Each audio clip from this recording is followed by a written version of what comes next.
right. I'm all right. Ready when you are. Oh, I had started. That was You my started. start. That was my start. That was me going, oh, yeah, right. That was me just starting. I was, Are you feeling a little flat today, Russ?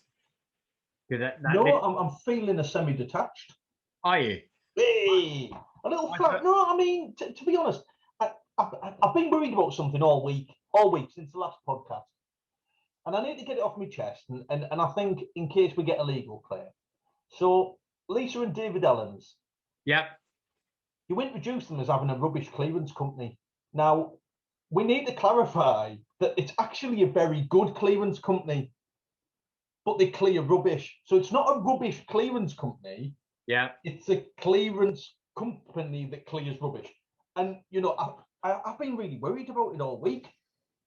I'm very sorry. I mean, whereas before they had a rubbish removal business, and that was literally someone that used to drop pianos downstairs. Yeah, see, now I've tried to clear that up. And you throw me under a bus because by association, we are Monkey Batman. There is no They are. individual statement. It was said on the Monkey Batman podcast. But we'll probably have to edit this bit out at the beginning. Yeah. I And mean, by editing it out, I'll agree to do it and then just leave it in. oh well, yeah. I mean, it's yeah, fair enough. So, not a little bit flat. You won about the football last night. You know, Well, it's yeah. I mean, I think we have to address it. You rightly predicted the results of the Denmark game, and officially, I'd like to say well done to Gareth Southgate and his boys. He lifted a nation, fell at the last hurdle, however, achieved something that no other manager has achieved for over 5 decades. And what I love about it is that we're only a year away from the next major tournament because of delays and pandemics. So all of the good stuff that they did and the small amount of mistakes that he made, he can learn from, build on, and we'll go into that stronger. So I think we have to look at it from a positive standpoint. can I recommend a program about Gareth Southgate that was on just this last week? You can still get it on catch up on I think Channel 4. Yeah, go Might on. be Channel 4. You'll have to search what channel it was on, but it's a 21 yeah, it's Channel 4. 21 minutes is the program. It's a strange program length. And it's a program about leadership, and it's Gareth Southgate and Toto Wolff, who is the team principal and F1, chief was it? executive of the Mercedes F1 racing team. Yeah. And it's absolutely brilliant. I mean, Gareth Southgate is a very authentic, very honest, very talented leader. And to get that from a business point of view, from the football world, is unusual. It's unusual to get a leader that comes from being a player um, to being. He's almost jumped straight past manager level to. I mean, the way that he is involved with the England football setup, you've got to remember that he came in as technical director. Yep. So he set about operating at a board level, dealing with grassroots football. He worked on is it George's Park, the facility that they have where all of the training happens, and the FA headquarters are there. And then because Sam Allardyce was not Um, honest, I was think I'm okay to say not honest. was Um, drinking wine in a pint glass. That yeah, that was the reason. with a chaser of gravy. And because that happened, it was like, okay, we need a manager. Who do we know who is authentic, who's a bit of a. And did you know that Trevor Brooking, who was involved as a board member at the FA at the time, was instrumental in backing Gareth, and he's the reason Gareth ended up as manager. Because he had had success, hadn't he, with the was he under 21s or under 18? Well, he'd had moderate success with Middlesbrough. We sacked him when we were second in the league. I mean, that's not a clever move, is it? Right, he's got us to second. He's clearly a failure. You're It's an off. automatic promotion place. Get out. We want Gordon Strachan instead. Well, so one of my favorite business books, and this does fall into business content, is Extreme Ownership. And it's lessons of leadership from two US Navy SEALs. And they say that, you have to take responsibility for everything in the day-to-day life. And you see that great leaders do that.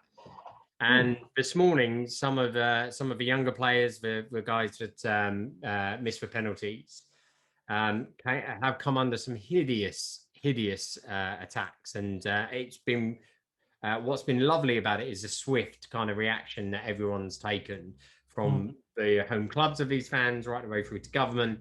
But Gareth Southgate took a totally different approach. Yes, he condemned the abuse that these guys have been suffering, but he also, like, the first line on his statement was, "This was my choice. I picked the penalty takers. I made the decisions. They were following my lead." Yeah. And and I've great leaders. I think they protect those around them, and and behind closed doors, it actually may be a totally different story. People might have pushed themselves to the front. They may have asked for an opportunity, but as far as he's concerned, I am, the buck stops with me, and I really do think that's great leaders. And I think we're in safe hands going forwards with him. I think that side. When you look at the youth in that side, we're going to do great things, and I will watch that, because I do love a sports coach becoming a true leader. I mean, one of my heroes is John Wooden, and who's that? John Wayne. John Wooden. Oh, John wouldn't. No, because John Wayne wouldn't work, and that just gets confusing. But he won like back-to-back college basketball championships, and just an absolute amazing inspiration. So, yes. So I look forward to Gareth Southgate's legacy. That's what I look forward to, because there are people that watched football during this tournament that wouldn't normally watch football. There are people that, I mean, I know a few football coaches from some of the stuff that I do, and the inquiries for summer schools and classes and lessons is starting to spike. And it's a bit like remember when you were a kid and it's Wimbledon, and everybody's in the street with tennis rackets. Yeah, you dust off a tennis racket that Aunt Mabel got you 4 Christmases ago. Yeah. And just going back to that, you recommended a book, Extreme Ownership. Is that Dave Goggins by any chance? No, it's Jacko Wilson and I can't remember the other author. I'm just making a note of that for my Audible. Well, there's two. So there's Extreme Ownership and then the follow-up, Extreme Leadership, and they are both brilliant. Yeah, so it's Jocko Wilkin and Leif Babin, and they're ex-Navy SEALs. Amazing and they are names. It is brilliant, and they read it themselves as well. So on Audible, you get the kind of, "Hey, I'm a gruff American, and I do gruff American things." So it's very good, very good. Hey, look, just before we move on from the football, one of the best things I've seen at a sports event ever is, apart from the only big celebrity at the final of Wimbledon, was Lee Mack. Who's a British stand-up comedian, for anybody who's watching from around the world, and he really isn't a celebrity. And it was at the football where it panned up to the stand, and I mean, what was amazing was you saw our royal family. You saw William and Kate and George, and the celebration when we scored in 2 minutes, and that was beautiful. And then, panned behind them, there's David Beckham, the most beautiful man on God's earth. I mean, he is an amazing specimen of, and you just turn to a celebrity, Tom Cruise, just fist bumped him, just boom, and I love that. And did you notice during the game as well, though, Greg, that somebody invaded the pitch and the cameras all pan away now, so it doesn't encourage that behavior? Did you notice that? I did, yeah. No, it was, don't you? Was it? Oh, tell me it was aerodynamic blade hands himself. He'd been dared by David Beckham. I bet you can't get on that pitch and run the length of it before they get you. And Tom Cruise went. Not only that, he free fell off the balcony backwards like that. Yeah, with an explosion. Landed, looked around, laughed. How's the laugh go? Yeah. Checked his hair, dimples, and then blade handed it over the pitch. That's. I mean, they couldn't put it on the news. I've got to say allegedly at this stage because he's very wealthy. I think you do have to say allegedly. I up until the point I was unaware that it was him who aerodynamic blade hands across the pitch. I was initially disappointed until you've told me that, and you've restored my faith in him, because what I wanted to see was David Beckham lean across with a fist and then just a blade hand come in like that. It'd be even better though if he went paper beats stone and put his hand over his. Yeah. It was one of the cheesiest little fist bumps. Oh, it really was. It was like, this is my celebrity friend, and this is my celebrity friend. Who's the biggest celebrity, would you say? David Beckham or Tom Cruise? Tom Cruise. Yeah, I would go Tom Cruise as well. Tom Cruise, because film beats sport every time, I would say, unless there are some people that surpass sport. Yeah. Michael Jordan, Muhammad Ali. Yeah. I would even say maybe Mike Tyson, people like that, that when you meet them, you go, oh. Now, I think you would do that with David Beckham, but I think Tom Cruise, you'd be even more like, oh my goodness, Tom Cruise. Now, you do know that he was up in our region filming just literally a month ago, Tom Cruise. Well, he's purchased a property in my region. It's by Biggin Hill Airport. That's where he lives in the UK now. Wow. Look at that. So another point between our two regions, Russ. And if it's an airport, it'll have lots of land for him to run around doing his blade hands. Oh, that was a condition of sale. It was there needs to be a blade hand running track available to me in every direction. Well, listen, we're about 15 minutes in. We haven't asked each other any questions yet, Greg. Okay, do you want to go? Have you even prepared any questions, Greg? Or I have, yeah. I've got 3 prepared questions, and the first one is quite quick. Yeah. If you were in an ice cream parlor and you had a choice of 3 flavors on a cone, what 3 flavors would they be? Salted caramel. Yeah. Banana. Oh. And probably like a cinder toffee or a like some kind of toffee-ish one. Nice. Yeah. Nice. Yeah, I get that. So you're going the kind of the caramelly toffee theme. One of me sons though. Banana. Well, I like a banana to balance it. Plus it's only $5 a day. But one of my sons always goes for a Parma Violet flavour. Oh, I do like, but I'm weird. I like a Parma Violet as well. Oh, okay. What would your 3 flavours be, Greg? So I would, so at the bottom, the closest to the cone would be mint choc chip.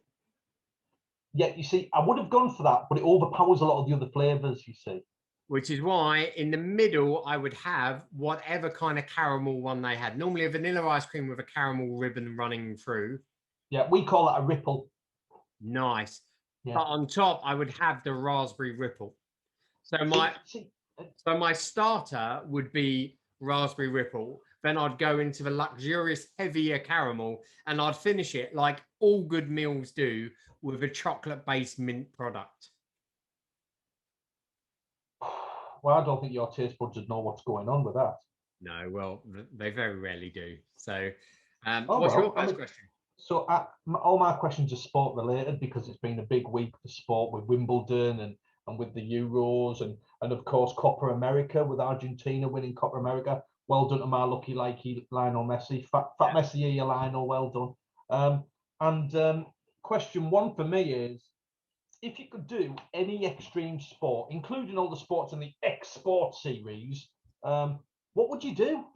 I would dress up like a giant gliding squirrel and do that thing where they glide down mountains. I would love to do that. I did because I have skydived.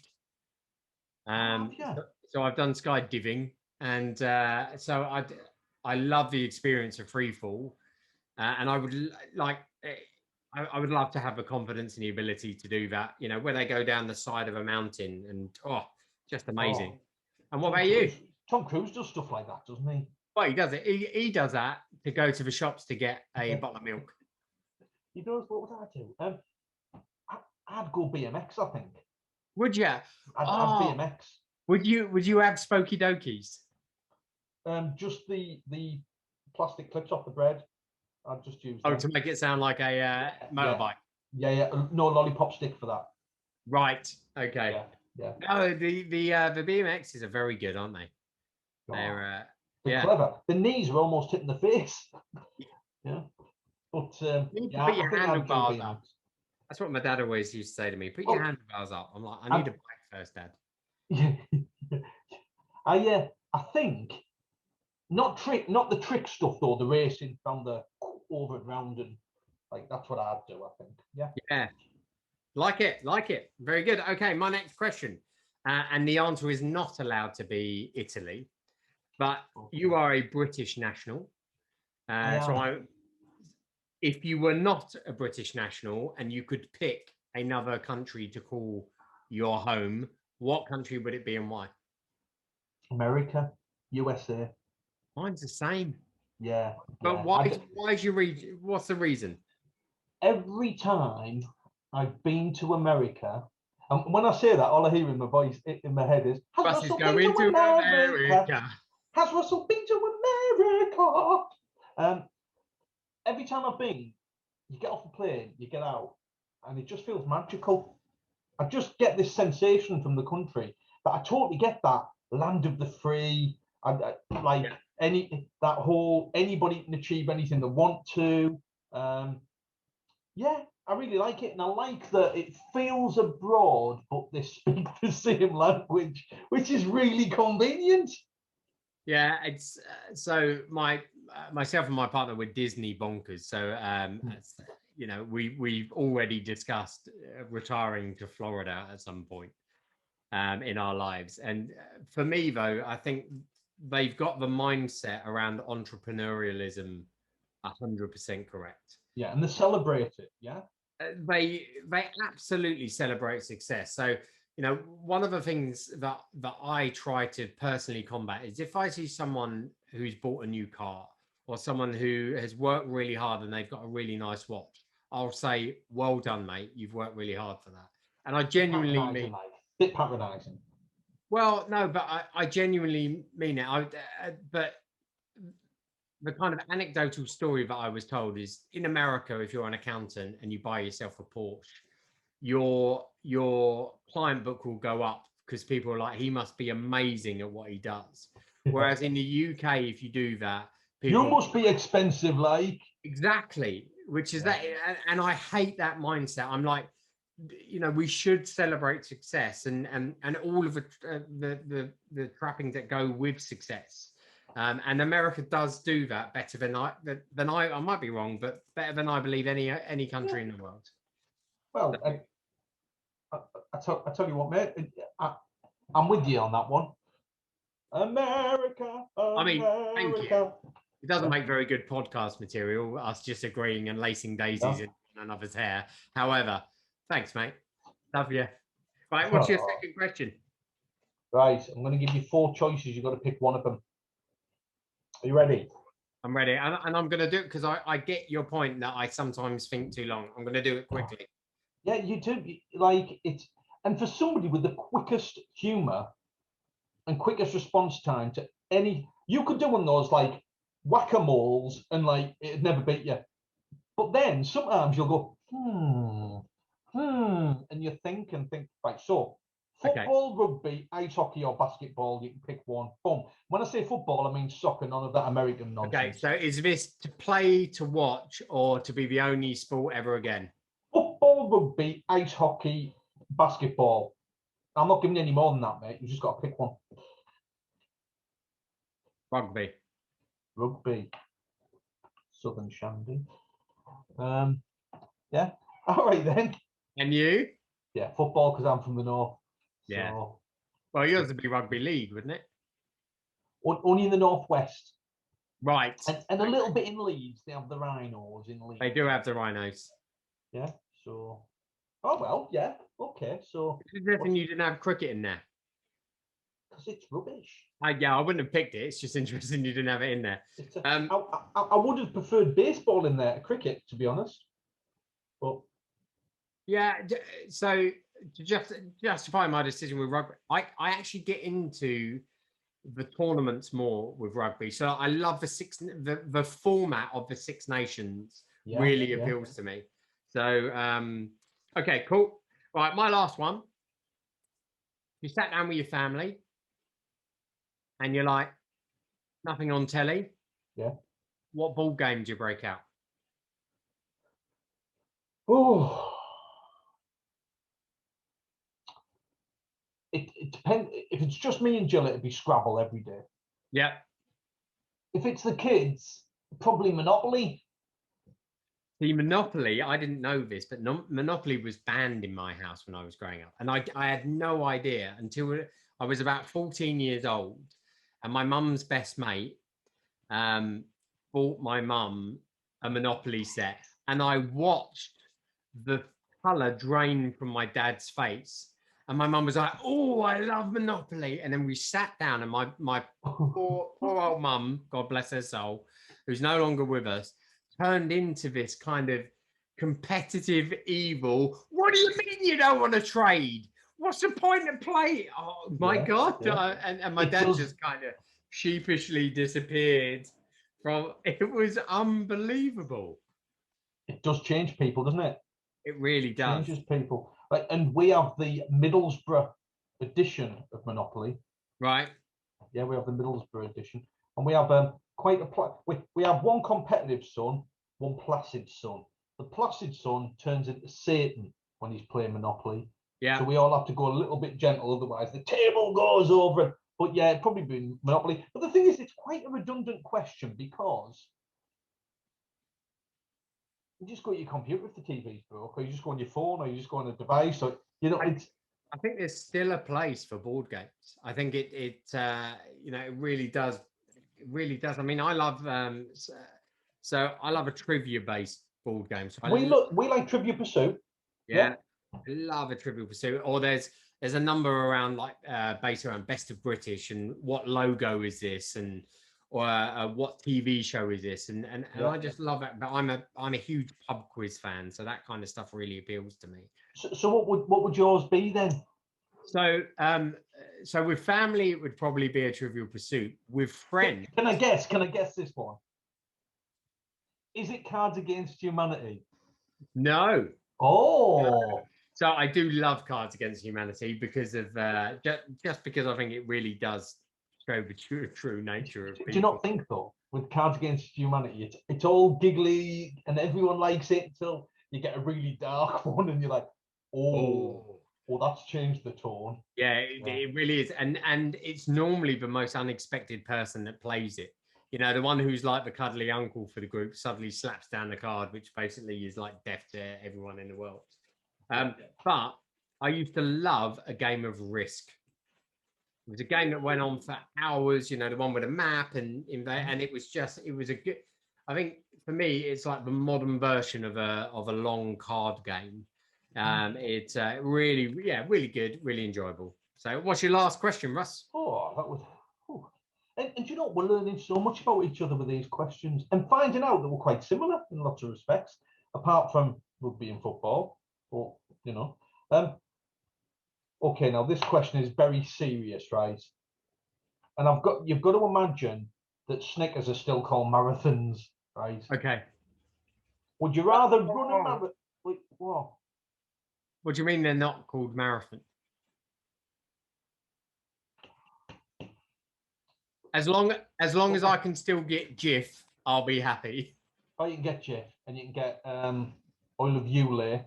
Lovely. Well. Yeah. So, okay, good. Would you rather run a marathon? Will you stop interrupting me, man? I need to know about opal fruits. Can I still get opal fruits? Yeah, you can get opal fruits. Okay, ask your question. And spangles and stuff. Right. So, would you? Can I do it? You're not going to interrupt, right? Okay. Right. Arms crossed, fingers on lips. Okay. Would you rather run a marathon or eat marathons for 6 hours solid? No gap, just eating marathons 6 hours.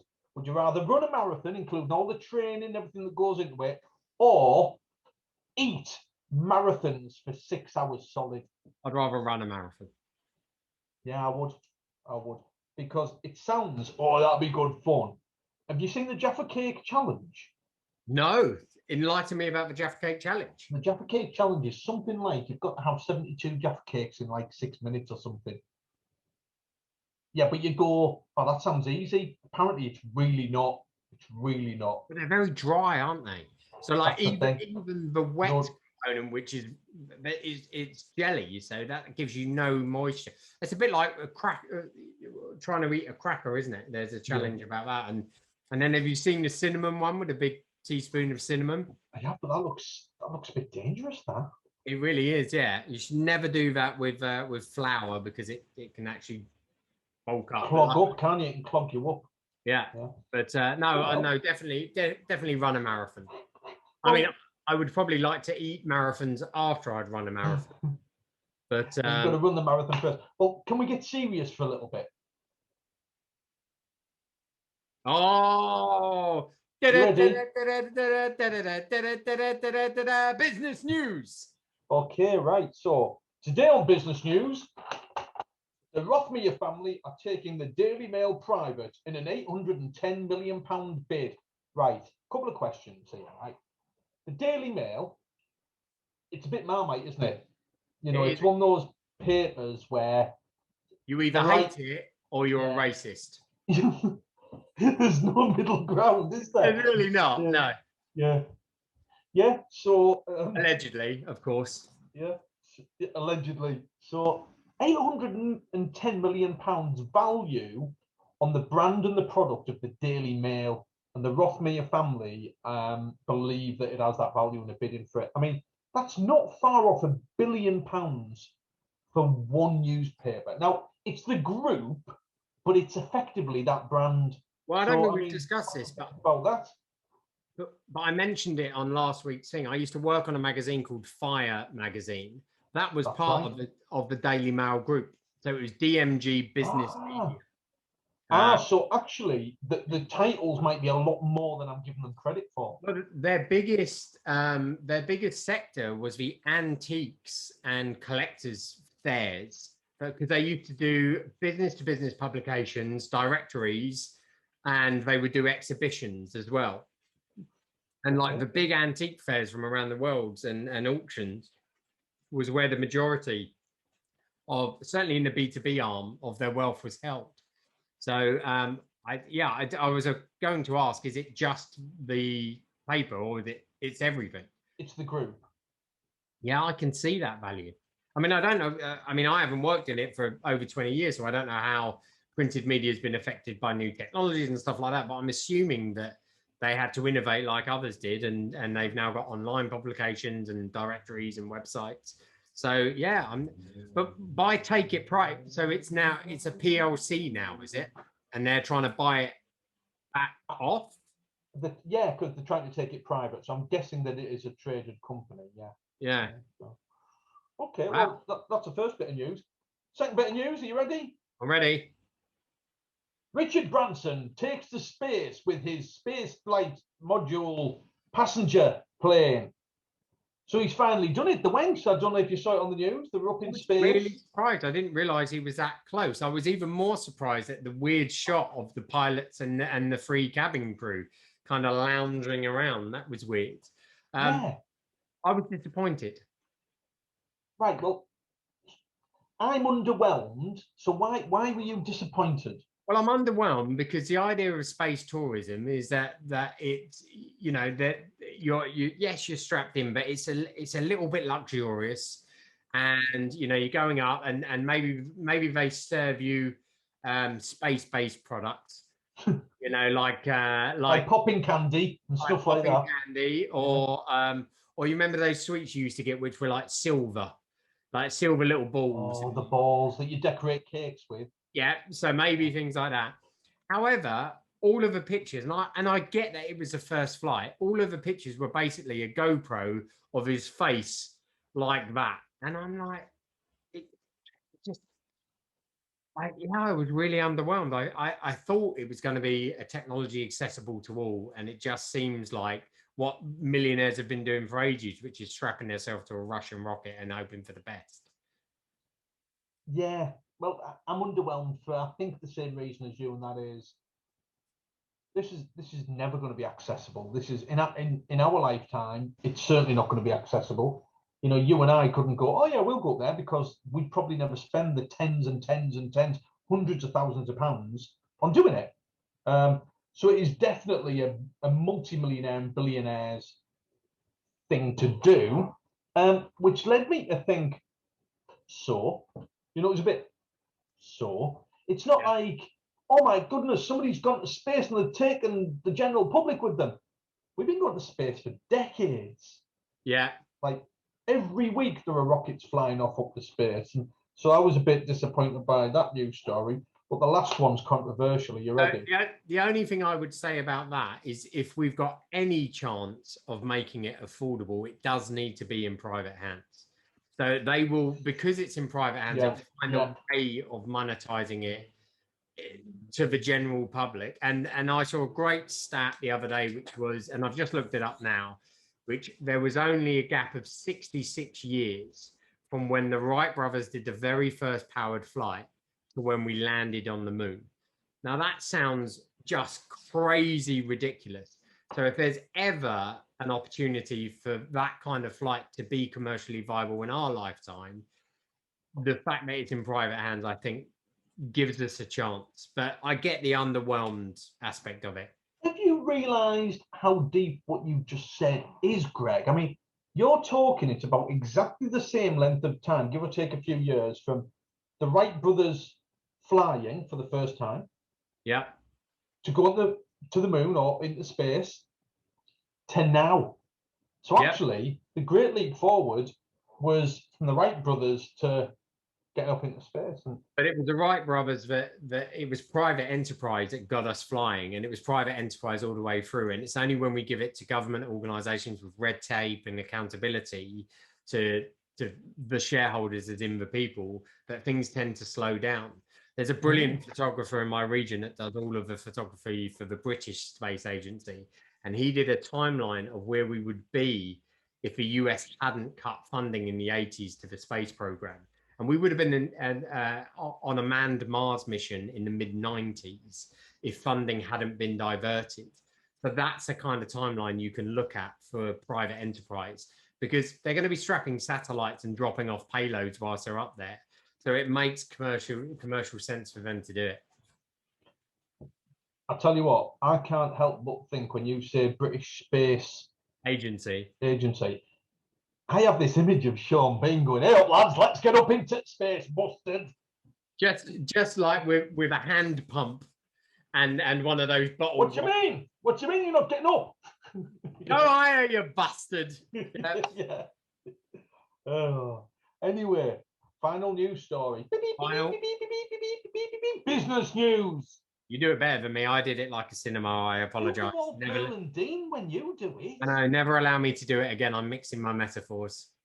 Or if you're ever getting a job in a cinema where you have to stand at the front and go ba ba ba ba, ba and you go beep, beep, beep, beep, beep, beep, beep, beep, beep, business news, everyone will go, no, it's Pearl and Dean. Oh, right. So, and it's topical.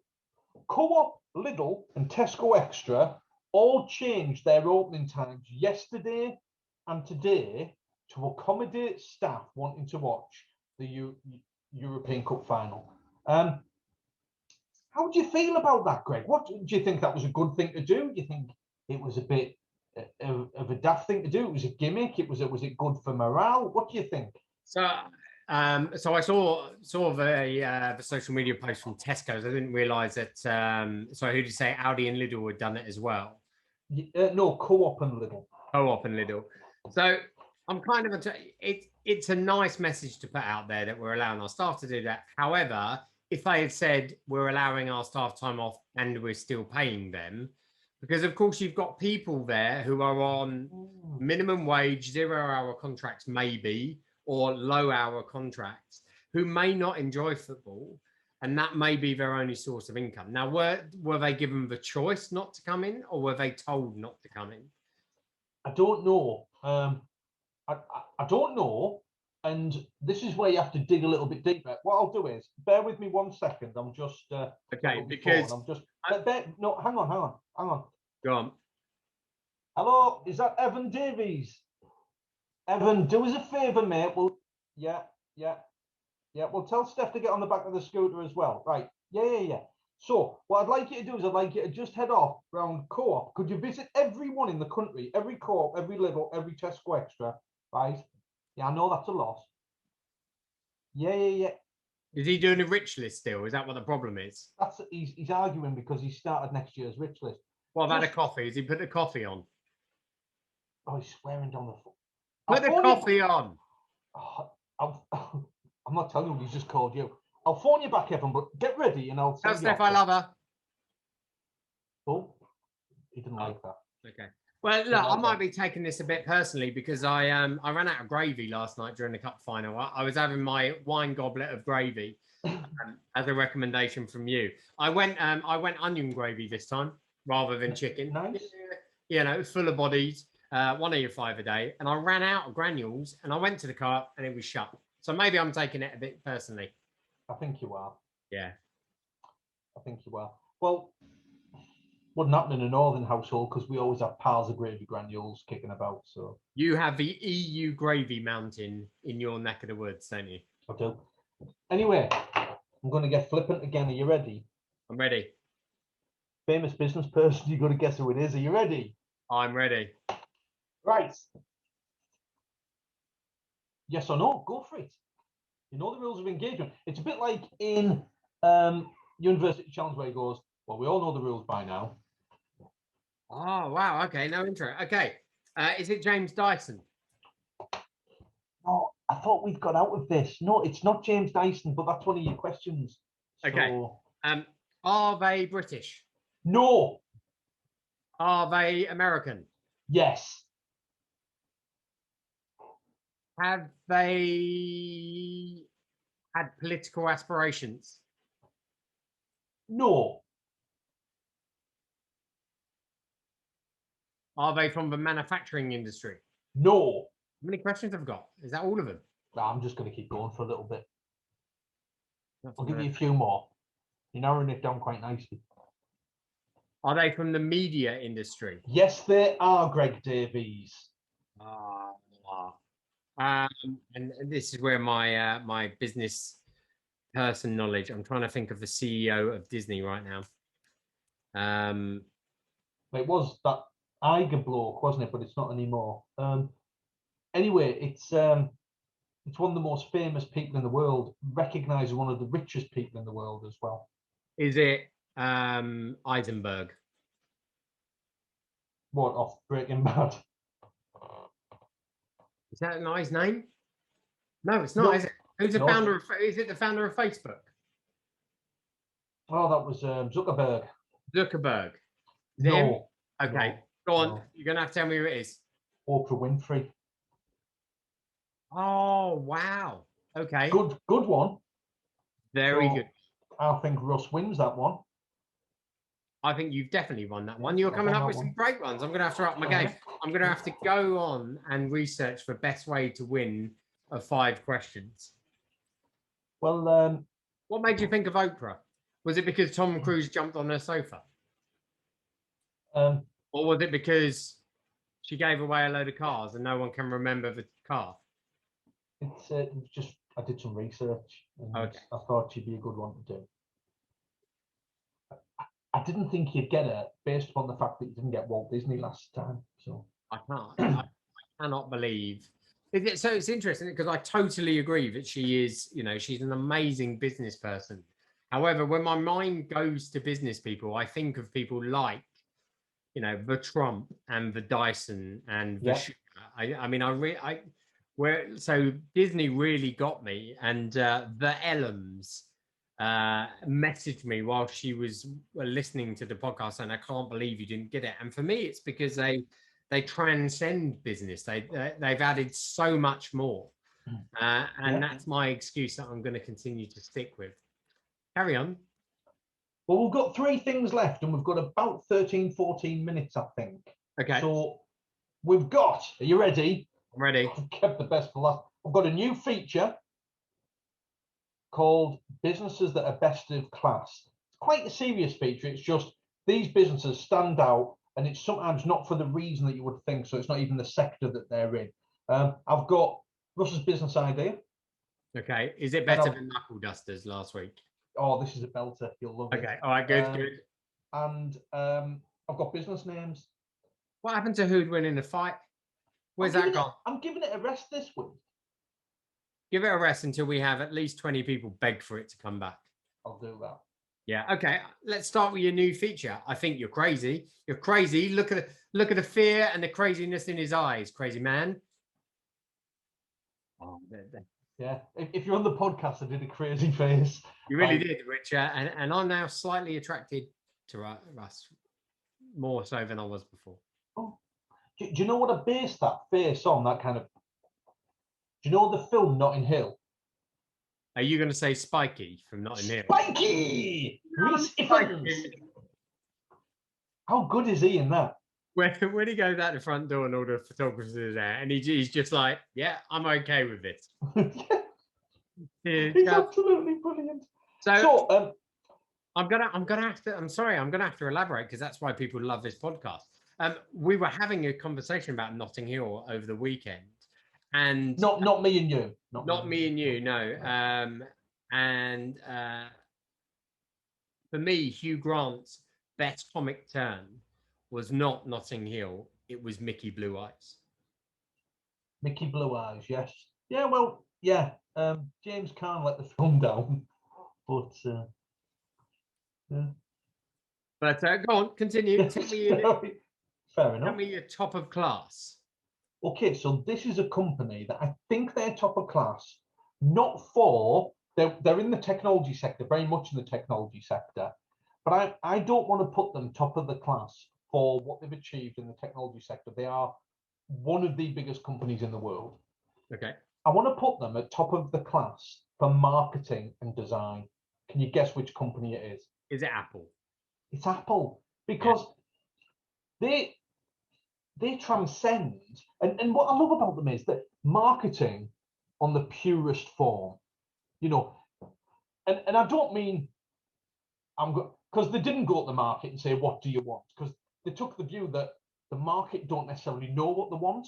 Yeah. So it's how they marketed products. So their iPod was nowhere near the best product around at the time. No, nowhere and it wasn't near. The first to market. They are very rarely first to market. But what they do is they take something that's already broken the market, tested the market, and then they put something out there that they think consumers would want to buy. So they stopped saying, we are a musical device. And they started saying, 1,000 songs in your pocket. Yeah, a playlist to your life. Yeah. And that is marketing. Doing a deal with U2 and releasing an album and a song just on their platform. That's clever. I really like that. It's clever twofold as well, because they say that no publicity is bad publicity. And obviously U2 are quite, they create a strong reaction, and you either love them or you hate them.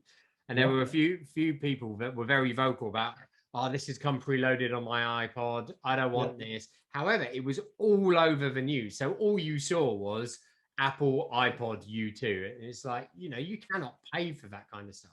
Marketing. But I think the biggest thing that they've done is they've created the image that they are the biggest company in the world and the biggest platform in the world. So much so that people were like, oh, you've got an Apple, you're such a sheep. And yet they're there with Android technology rather than Apple technology, which I think is like 95% of the market. But yet the perception is that, oh, you're following the crowd by having an iPhone, and what other tech companies where people will queue for a week to get a slightly newer version of a device that they've already got? Not just that, I would say that they've actually become a fashion company, not a technology company. They are. They certainly have links into both. But I mean, in terms of people want to be seen with their products. Designers, graphic designers, cool industries want their products. They've got the watch. People want the watch. And by the way, if anybody has an Apple Watch, you have an Apple Watch, Greg? I do, yeah. Yeah. if you have an Apple Watch, please turn off your notifications, because there's nothing worse than being in a meeting with somebody and they go and look at the watch, because it looks like they're going, "You're boring me. That's the time." It's a real design flaw that isn't good for society, but that's a whole different matter altogether. So that was my new feature. I mean, obviously we could do half an hour on that company and all of the things that they've achieved, and we may revisit that later on. But I've got two flippant things to finish off with. Let's go with flippant. Do you want business names or do you want Russ's business idea? I'm going to let you choose, and I want you to end on the high. Can I have the theme tune for business names, please? Business names, they're really funny, and if they're cool, they'll make you money. This week, I've seen two business names that really stand out. One of them is in our favourite genre, fish and chip shops. Oh, I love. Go on. You might love it, but watch his face change, people. Frying Nemo. Not very cool, is it? But a great name for a business. Frying Nemo. I like that. I think we've mentioned that one on a previous podcast. Oh, have we? Oh, well, I'll jump to my second one then. Because this one, because we said about small portions. You'd only have a small portion, and that upsets me more than killing a small lovable fish. Right, go on. What's the next one? Tiny fin, the big fin. The next one is, it's a bit risky. This, whenever I'm putting this podcast out into the ether, I always click adult content just in case. Okay. This is one for, one of these companies that does like nails and like different fancy nails and things, yeah? And, like Screwfix? Like fingernails. Oh, right. Yeah. Fingernails, yeah, they do fancy fingernails and things. And this company's called Hand Job. I mean, that's good, isn't it, right? No. I don't know if you're holding in a lap or you're disgusted. I think it's brilliant, but it immediately, and I've never found out whether this was photoshopped, but there were two shops next to each other. There was a coffee shop called The Bean, perfectly reasonable name for a coffee shop, and then next to it, as you looked at it to the left hand side, was a hairdresser's called Flick. So, and I to this day, I still don't know whether that was a Photoshop thing or not. However, I heartily laughed when I saw that. I thought, if at one point the second business would have had to have come in and gone, "I'm going to make a choice here," and they did, and it was good. No, I was going to say I'm okay with Hand Job. I mean, I get. Oh, well, it's good to know. I get what they've done, and I can see that they've gone for comic effect. I like it. Yeah, I like it. Okay. Do you want me business idea? I do. Now this better be good, because Hand Job was pretty damn good, Russ. I know. I'm starting to think I've misjudged it. Okay. So I saw a post on the other day, right? And it made me think that there's a business idea here. What it was an ice cream cone. Yep. Mashed potato instead of ice cream. Are you going to say a sausage is a flake? Sausage is a flake. Gravy for the monkey blood, for the sauce, and for sprinkles, garden peas. And I think there's a business here in savoury ice cream. Well, but like substituting the mashed potato, so you could have like cheddar mash, you could have horseradish mash. Yeah. You could have all sorts of different. Could be a bird's eye potato waffle. They are waffly versatile. They are waffly versatile. So savoury ice cream's been around for a while, but only. Oh, what? Hang on, but only in kind of Michelin places. They do like smoked garlic ice cream, and like Heston will do ice cream that tastes like a Finder's crispy pancake. Oh, hang on. I want to do my Heston impression. Are you ready? I'm ready. You ready for a bit of crab with a bit of salt on the top? Now, I've got some stuff out the bin. Do you want some? Like that. That's Heston. Very good. Very good. However, I think savoury ice cream for the masses is really good, and I would like. So, I enjoy a fruit-based breakfast product. I like a yogurt. My question is, why aren't there savoury yogurts as well? Why don't you get like a bacon yogurt for someone who can't be bothered to cook, and you just want the bacon flavouring? Because there's weird flavor. There's like a gin and tonic yogurt now, and there's some raspberry donuts. Why aren't there savoury yogurt? So I reckon savoury ice cream's a winner, and back it up with a savoury frozen yogurt to get people in the right mood, and then release your savoury yogurt line. All right, right. I've written it down. That's a winner then. So I mean, can we call it mullered? Allegedly. And on that note.